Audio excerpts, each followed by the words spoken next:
पहाड़ी ऊंचा आसमान देशवा के शान हवे हो, देशवा के शान हवे हो, शान हवे हो।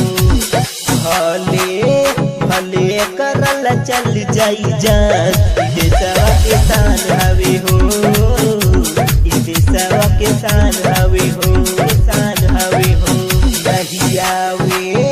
नहीं आवे देवे प्यार देशवा के शान हवे हो, देशवा के शान हवे हो, शान हवे हो।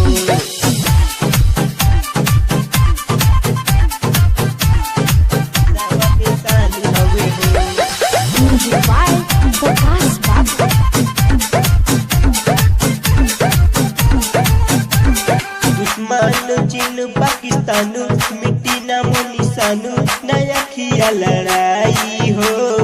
अपन तीनों रंग तिरंगा से लीना के हुपंगा ऊंचा फहराई हो, राई हो, राई हो।